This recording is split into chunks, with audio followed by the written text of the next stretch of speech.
ಚಿತ್ರದುರ್ಗದಲ್ಲಿ ಅನಿರ್ದಿಷ್ಟಾವಧಿ ಉಪವಾಸ ಸತ್ಯಾಗ್ರಹ ನಡೆಸುತ್ತಿದ್ದ 3 ರೈತರು ತಡರಾತ್ರಿ ಅಸ್ವಸ್ಥಗೊಂಡು ಆಸ್ಪತ್ರೆಗೆ ದಾಖಲಾಗಿದ್ದಾರೆ.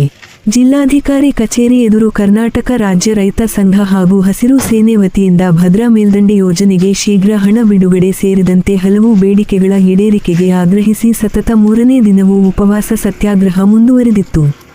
ತಡರಾತ್ರಿ ರೈತ ಮುಖಂಡ ಕೆ.ಟಿ. ತಿಪ್ಪೇಸ್ವಾಮಿ, ಸಣ್ಣ ತಿಮ್ಮಣ್ಣ ಹಾಗೂ ಜಿಲ್ಲಾ ಉಪಾಧ್ಯಕ್ಷ ಸಣ್ಣೀರಪ್ಪ ಅಸ್ವಸ್ಥಗೊಂಡಿದ್ದು, ತಕ್ಷಣ ಆಂಬ್ಯುಲೆನ್ಸ್ ಮೂಲಕ ಜಿಲ್ಲಾ ಆಸ್ಪತ್ರೆಗೆ ದಾಖಲಿಸಿ ಚಿಕಿತ್ಸೆ ನೀಡಲಾಗಿದೆ. 3 ಚೇತರಿಸಿಕೊಳ್ಳುತ್ತಿದ್ದಾರೆ ಎನ್ನಲಾಗಿದೆ. 3 ದಿನಗಳಿಂದ ಹೋರಾಟ ನಡೆಸುತ್ತಿದ್ದರೂ ಜಿಲ್ಲಾಡಳಿತ ಮತ್ತು ಜನಪ್ರತಿನಿಧಿಗಳು ಸಮಸ್ಯೆ ಆಲಿಸಲು ಬರಲಿಲ್ಲವೆಂದು ರೈತರು ಆಕ್ರೋಶ ವ್ಯಕ್ತಪಡಿಸಿದ್ದಾರೆ.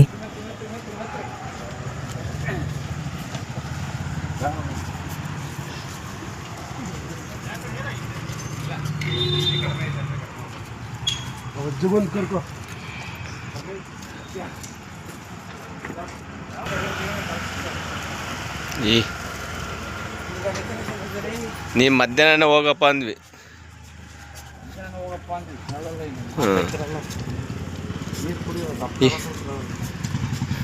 ನೀರು ಕುಡಿಬೇಕಣ್ಣ, ಹಂಗಾದ್ರೆ ಸ್ವಲ್ಪ ಸ್ಟಾಮಿನಾ ಇರುತ್ತೆ. ಎಲ್ಲ ಈತ ಮಧ್ಯಾಹ್ನ ಹೋಗ್ಬೋದಾಯ್ತು. ಇಷ್ಟೊಂದು ಸುಸ್ತಾಗ್ಬಿಟ್ರೆ ಯಾಕೆ ಇರ್ತೀರಿ ನೀವು? ಹೊತ್ಲಿಗೆ ಸ್ವಲ್ಪ ಸುಸ್ತಾದ್ರೆ 1 ನಿಮಿಷ ಹೋಗಿ ಅತ್ಲಾಗ ತೋರಿಸ್ಕೊಬಂದ್ರೆ ಮುಗ್ದೆ ಹೋಗ್ತದೆ.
ಕಟ್ ಮಾಡ್ಲಾ?